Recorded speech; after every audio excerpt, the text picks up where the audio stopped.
Dans le registre officiel des ventes immobilières françaises, une maison entière a changé de propriétaire pour 3 000 euros. Pas une annonce sur Internet, pas une rumeur de comptoir, une adjudication enregistrée par l'État avec sa date, sa commune et son numéro de mutation. 3 000 euros et personne n'en parle.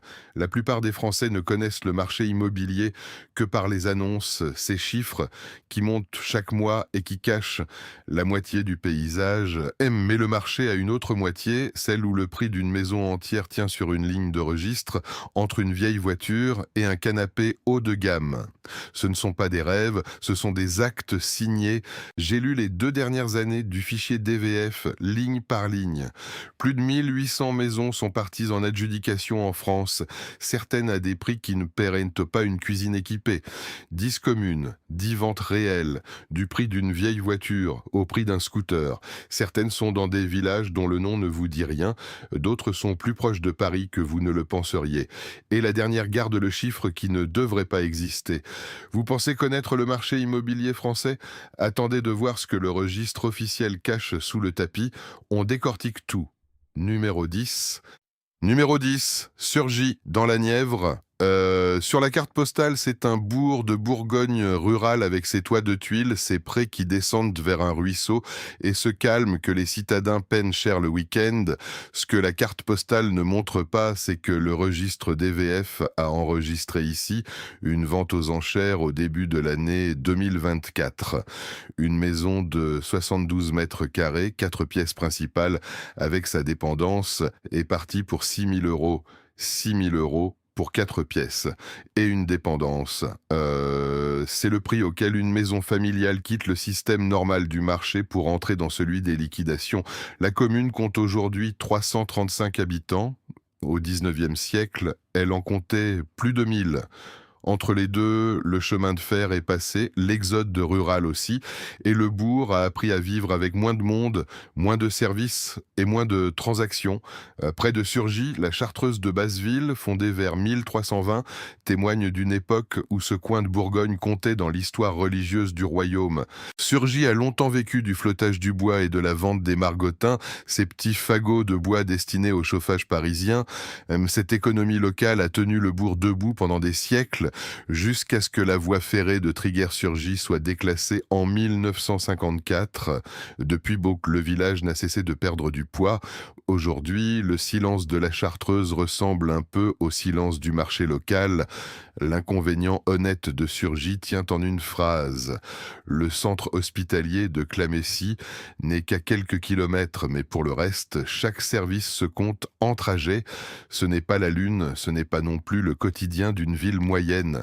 Acheter ici, c'est accepter que chaque rendez-vous médical devienne une expédition et que les courses nécessitent une planification. Et pourtant, la maison existe, l'acte est signé et le registre dit 6 000 euros.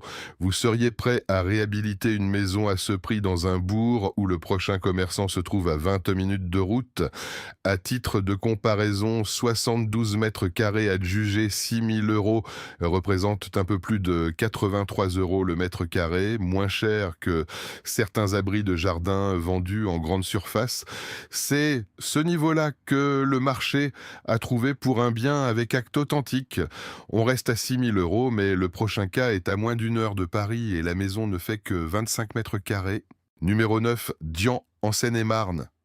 Vous avez bien entendu, Seine-et-Marne, à moins d'une heure de Paris par le train. Ce n'est pas la diagonale du vide, ce n'est pas le fond de la Creuse, c'est l'Île-de-France, le cœur économique du pays. Et pourtant, en juin 2024, le registre DVF a enregistré l'adjudication d'une maison de 25 mètres carrés, 2 pièces, pour 6 000 euros. 25 mètres carrés, c'est petit, mais 6 000 euros en Île-de-France, c'est encore plus petit.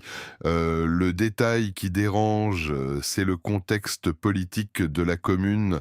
Diant a connu un fait rare, presque unique dans le département. Au municipal de 2014, aucun candidat ne s'est présenté. Personne. Le village a dû être administré par une délégation spéciale, comme si la commune elle-même jetait les clés. Quand une commune n'arrive plus à trouver quelqu'un pour la diriger, quel prix peut espérer une maison de 25 mètres carrés Pourtant, Dian n'est pas un lieu sans histoire. Louis IX et la reine Blanche de Castille y ont séjourné au château féodal et le menhir de la pierre au couteau est classé monument historique depuis la liste de 1889. Ces gloires anciennes ne suffisent pas à remplir les écoles aujourd'hui. Le village n'a pas d'école propre et ne compte que 30 emplois sur place pour près de 100 actifs. Ce que cette vente prouve, c'est que la chute des prix n'est pas une maladie des régions lointaines. Elle peut frapper à 1 heure de la capitale, dans un village où le train passe encore et où Paris semble proche sur la carte. L'inconvénient honnête est celui de toutes les micro-communes franciliennes. Le terrain reste cher aux alentours, mais le bourg lui-même s'est vidé. Vous achetez 6 000 € de murs et derrière il faut tout refaire. Seriez-vous prêt à parier sur un village d'Île-de-France que ses propres habitants ont failli abandonner? Le château féodal de Dianth n'a pas survécu au siècle, mais son emplacement et son fossé gardent encore la mémoire des séjours royaux. Quant au menhir de la pierre au couteau, classé monument historique depuis 1899, il trône dans le paysage comme un témoin muet de l'époque où ce village comptait 2 fois plus d'habitants qu'aujourd'hui. Ces symboles ne paient pas les factures, mais ils montrent que le déclin démographique n'efface pas toujours l'histoire. La suite se passe dans une vraie petite ville de 5 500 habitants avec une maison de 106 mètres carrés partie pour 5 574 €. Numéro 8, Nogent-sur-Seine, dans l'Aube. C'est une vraie petite ville, pas un hameau. Sous-préfecture, environ 5 500 habitants, une histoire qui remonte à l'Antiquité. Et à quelques kilomètres de là, la centrale nucléaire la plus proche de Paris. Sur le papier, tout devrait faire monter les prix. Le registre d'EVF dit autre chose. En février 2024, une maison de 106 mètres carrés, 5 pièces, avec dépendance, est partie en adjudication pour 5 574 €, 106 mètres carrés pour le prix d'une voiture de collection. La différence avec les villages précédents, c'est l'échelle. Nogent a des commerces, une gare, des services. Mais elle a aussi une centrale nucléaire dans son décor, une industrie locale qui ne recrute plus comme avant et une population qui a longtemps compté sur l'usine pour tenir le marché. Quand l'usine ralentit et que la peur du nucléaire s'installe dans l'imaginaire des acheteurs, les prix peuvent s'effondrer même dans une commune qui a l'air vivante. La ville revendique aussi un autre symbole. C'est ici que Camille Claudel a passé une partie de son enfance et de sa formation, et la maison qui porte son nom attire encore des visiteurs. Même ce rayonnement culturel n'empêche pas certaines transactions de s'effondrer. L'astuce du titre, c'est que DVF ne dit pas pourquoi la maison est partie si bas. C'était peut-être une succession compliquée, une saisie, un bien inhabitable depuis des années. Ce que le registre garantit, c'est que quelqu'un a signé à ce prix et 5 574 €, c'est moins que ce que coûte une place de parking dans certains arrondissements parisiens. Vous habiteriez à 22 minutes de Provins et à 1 heure de Paris pour le prix d'un parking. La réponse n'est pas évidente. Nogent est aussi le siège historique du groupe Soufflet, l'un des piliers de l'agroalimentaire français. Cette présence industrielle aurait dû stabiliser le marché local, comme elle l'a fait pendant des décennies. Pourtant, l'adjudication de février 2024 prouve qu'une grande entreprise à proximité ne protège pas chaque maison. La centrale nucléaire, visible ou invisible selon les quartiers, ajoute une incertitude qui repousse certains acquéreurs. Le résultat est là, avec 5 574 € pour 106 mètres carrés dans une commune qui a pourtant une gare et des commerces. Numéro 7, J, dans la Haute-Saône. Encore un bourg de l'Est, encore un paysage de plateaux et de forêts. Le registre DVF a enregistré en octobre 2024 l'adjudication d'une maison de 96 mètres carrés, 6 pièces pour 5 500 €. 6 pièces pour le prix d'un mobilier de salon. J a une particularité qui ne se voit pas dans le registre. Ce bourg de moins de 1000 habitants a abrité dans les années 80 un club de football féminin qui montait en division 1, une équipe nationale de village dans un stade qui sentait la pelouse et le café. Aujourd'hui, le club n'existe plus, l'effectif a fondu et les maisons se vendent à des prix qui ne couvrent pas leur toiture. Le contraste est presque trop net. Un village qui a su rassembler du monde autour d'un ballon s'est montré incapable de retenir ses habitants autour de quoi que ce soit d'autre. Avant le football, Gy était une cité des archevêques de Besançon. Son château domine encore le bourg et son histoire remonte au Moyen Âge. Cette dignité ancienne ne paie plus les factures. L'inconvénient honnête de Gy est celui de tous les bourgs de moyenne montagne de l'Est. L'hiver est long, les routes sont vides et chaque service qui ferme rend la vie un peu plus compliquée. Mais la maison, elle, est là, avec ses 6 pièces et son acte de vente à 5 500 euros. DVF ne promet rien sur l'intérieur, mais il prouve que le marché, ici, a touché le fond. Vous seriez prêt à tout quitter pour une maison de 6 pièces dans un village où le froid dure 6 mois? Le château qui domine Gy est l'héritage de cette puissance des archevêques de Besançon, une autorité qui s'étendait sur la région au Moyen Âge. Aujourd'hui, les vestiges rappellent plus le passé que le présent. La commune a aussi perdu son statut de chef-lieu de canton lors du redécoupage de 2015, une humiliation administrative qui accompagne la perte d'habitants. Quand une commune passe de près de 3000 âmes à un peu plus de 1000, chaque institution qui disparaît rend le territoire un peu moins visible. La maison adjugée 5 500 euros en octobre 2024 s'inscrit dans ce silence grandissant. Numéro 6, Bord-les-Orgues, dans la Corrèze. Le nom sonne comme une station de montagne, et ce n'est pas tout à fait faux. Le bourg domine la vallée de la Dordogne, juste au-dessus du lac de Bord-les-Orgues, une étendue d'eau artificielle créée dans les années 1950. Sur la carte, c'est beau. Dans le registre, c'est étrange. En juillet 2024, une maison de 100 mètres carrés est partie en adjudication pour 5 500 euros, mais la vente incluait aussi un local industriel de 170 mètres carrés.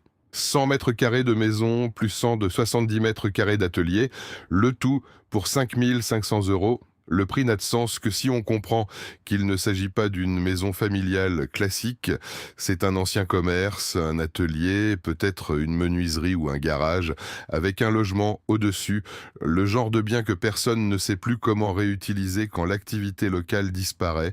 Bord-les-Orgues a perdu beaucoup d'habitants depuis la création du lac et les anciens commerces du bourg se vident un par un.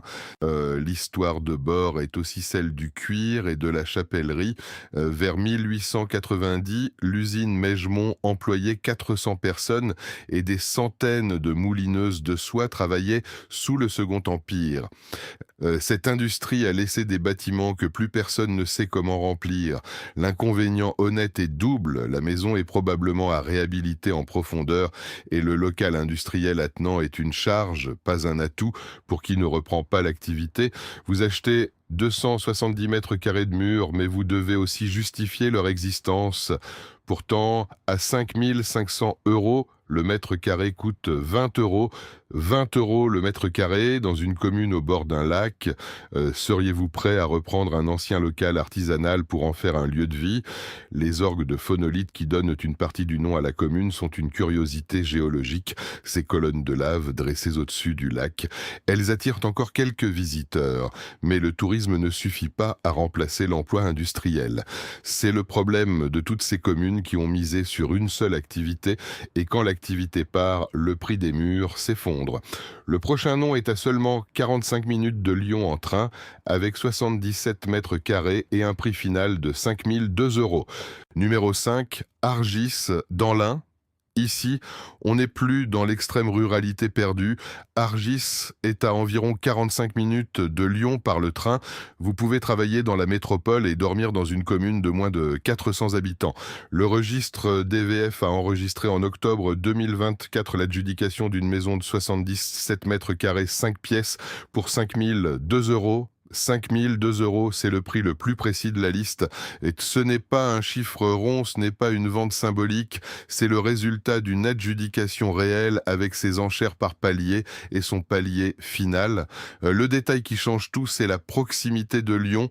En France, 45 minutes de train d'une grande métropole suffisent normalement à doubler ou tripler le prix d'une maison. À Argis, le marché a dit 5 000 euros. Pourquoi ? Parce que la commune est petite. isolée dans un vallon du Revermont et que peu d'acheteurs regardent de ce côté de la carte. Argis fait partie des 3 cités textiles de la vallée de l'Albarine. Les filatures de Chappe et les Jersey Burlington ont employé des générations entières avant de fermer dans les années 80. Les vignes, ravagées par le phylloxéra au 19e siècle, n'ont été replantées en bio qu'à partir de 2011. L'inconvénient honnête est celui des villages de montagne accessibles mais oubliés. Vous avez la gare mais vous n'avez pas le quotidien. Pas de supermarché, pas de médecin à 2 pas, pas de vie associative qui tienne. La maison est bon marché parce que personne n'a encore fait le calcul. 45 minutes de Lyon, certes, mais dans un vallon où la neige bloque les routes plusieurs jours par an. Vous paieriez 5 000 € pour une maison à 1 heure de Lyon si elle demande 50 000 € de travaux. La gare de Tenay-Hauteville, à 2 kilomètres du bourg, est un atout rare. Elle relie Lyon-Pardieu en 45 minutes et Genève en 1 h 15. Cette desserte ferroviaire ferait exploser les prix ailleurs. À Argis, elle ne suffit pas parce que le bourg lui-même n'offre pas le quotidien qui retient les familles. Une gare rapide ne compense pas l'absence de commerce, de médecins et de dynamique associative. Le prix de 5 002 € le rappelle brutalement et il explique pourquoi une desserte rapide ne suffit pas à sauver un bourg qui a perdu son âme collective. Numéro 4, Blamont, en Meurthe et Moselle. Autrefois, c'était une petite cité industrielle de la vallée de la Vézouze. Tannerie, brasserie, une chocolaterie, des usines de velours. Le pic démographique date du milieu du 19e siècle avec plus de 2600 habitants. Aujourd'hui, Blamont en compte un peu plus de 1000. Et dans ce décor de déclin industriel, le registre DVF a enregistré en mai 2024 une adjudication spectaculaire.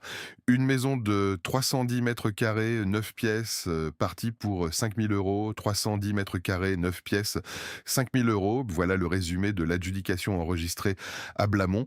Le prix au mètre carré tombe à 16 €. Pour comprendre le choc, il suffit de comparer. 16 € le mètre carré, c'est le prix d'un simple terrain à bâtir dans les zones les moins chères de France, appliqué à une maison entière avec charpente, une toiture et murs porteurs. Blamont n'a pas brûlé, n'a pas été rasé. Il s'est vidé, usine après usine, génération après génération, jusqu'à ce qu'une maison familiale de 3 étages ne vaille plus qu'une vieille voiture. Blamont a aussi donné naissance à 2 figures marquantes. Marthe Richard, pionnière de l'aviation féminine et espionne, y est née en 1889. Le compositeur Florent Schmitt y est né 20 ans plus tard. Ces gloires culturelles ne suffisent pas à retenir les jeunes. L'inconvénient honnête de Blamont est l'inconvénient de toute la Lorraine rurale. Les emplois sont partis, les services suivent et le froid de l'hiver teste chaque toiture. Une maison de 310 mètres carrés à 5 000 € n'est pas une aubaine, c'est une charge. La réhabilitation coûterait 10 ou 20 fois le prix d'achat. Mais l'acte existe et il dit quelque chose de brutal sur ce que devient une cité industrielle quand le travail s'en va. Vous préféreriez acheter petit et habitable ou grand et à reconstruire entièrement?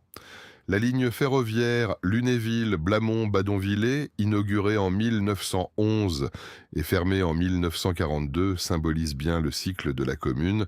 Elle avait été construite avec faste pour desservir une cité industrielle en plein essor. 31 ans plus tard, le trafic cessait et avec lui une partie de l'oxygène économique du bourg. C'est ce genre de fermeture silencieuse qui transforme progressivement une ville animée en commune, qui vend ses maisons au prix d'objets d'occasion.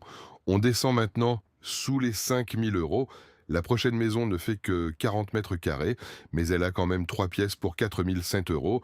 Numéro 3, Cerisier. Dans l'Yonne, un bourg au nom presque poétique, mais dont le chiffre de l'adjudication l'est beaucoup moins.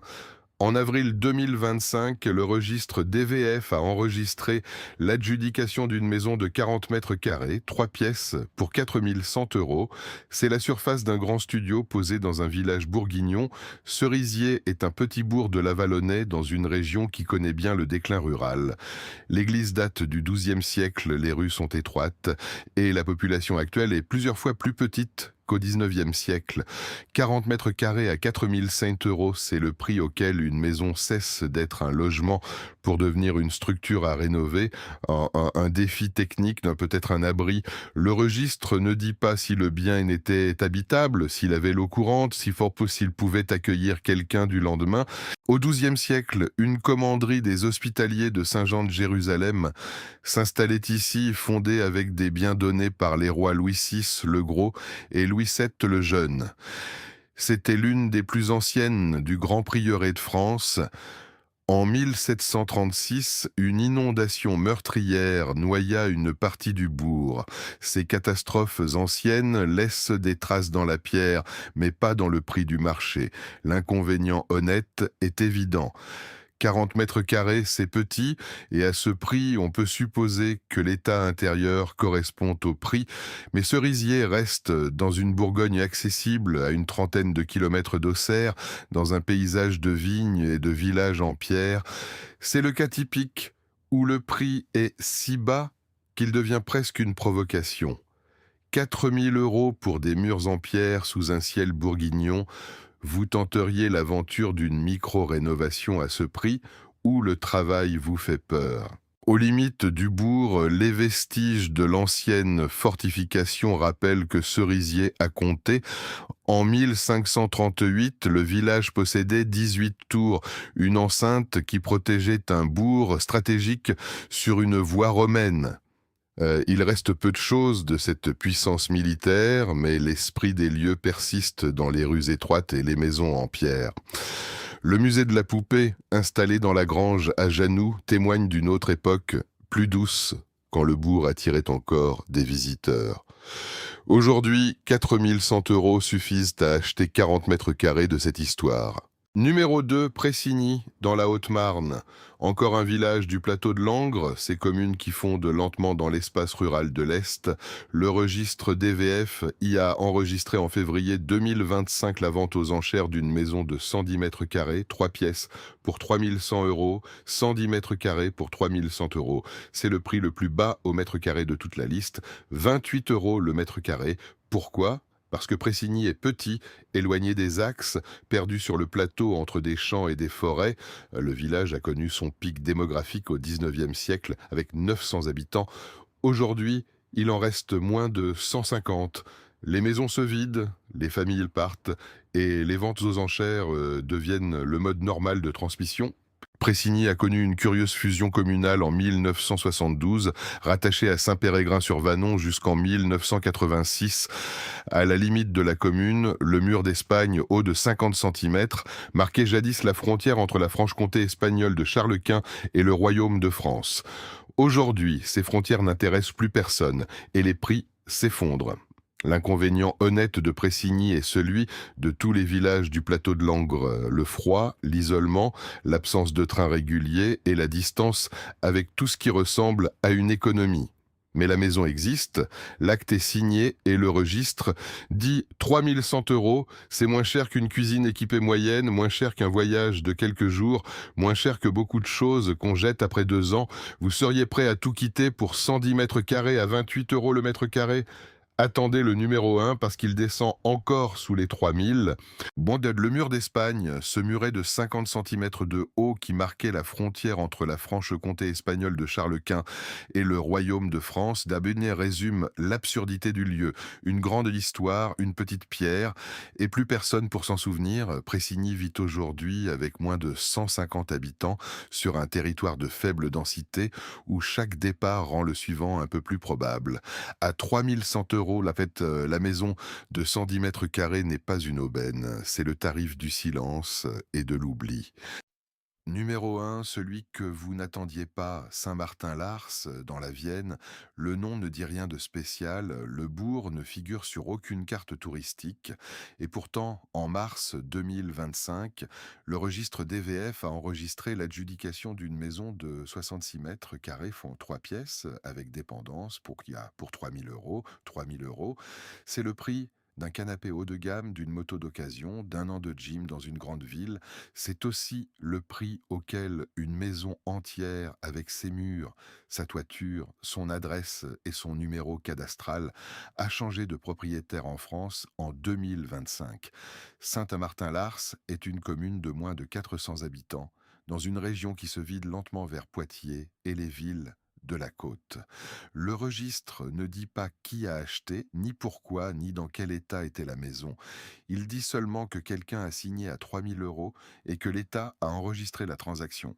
L'histoire récente du bourg n'est pas banale. Un site de destruction de munitions a fonctionné au lieu-dit champ de la Trappe de 1963 à 1995 et la ligne de démarcation traversait la commune pendant l'occupation. Ces marques du passé ne font pas monter les prix. L'inconvénient honnête est le même que partout ailleurs dans cette liste poussée à l'extrême. À 3 000 €, on n'achète pas un logement prêt, on achète un projet, une hypothèse, peut-être une ruine. Le territoire communal est presque entièrement en zone d'aléas moyen ou fort de retrait, gonflement des argiles, ce qui signifie que les fondations de vieilles maisons peuvent bouger selon les saisons. Le centre hospitalier le plus proche est à Montmorillon, à une trentaine de kilomètres. Le commerce le plus proche est dans la commune voisine, mais l'acte est là et il pose une question que tout le reste de la liste n'a fait qu'effleurer. Quand une maison entière vaut moins qu'un objet de salon, est-ce que ce qui est bradé, c'est la maison ou c'est l'idée même qu'on puisse encore vivre dans ses murs? 10 communes, 10 adjudications, 10 actes enregistrés dans le fichier DVF. Du 6 000 € de l'Île-de-France aux 3 000 € de la Vienne, le registre dessine une France que les portails immobiliers ne montrent pas. Celle où le marché n'a plus de demande, où les héritiers liquident, où les saisies passent, où une maison entière s'en va pour le prix d'un meuble. Ce ne sont pas des bonnes affaires, ce sont des diagnostics. Alors dites-le en commentaire, lequel de ces 10 endroits choisiriez-vous pour tenter l'aventure et lequel fuirait tout de suite? Et si ce format vous aide à voir la France que les annonces cachent, abonnez-vous. Le registre DVF est long et il a encore beaucoup de lignes à décrypter.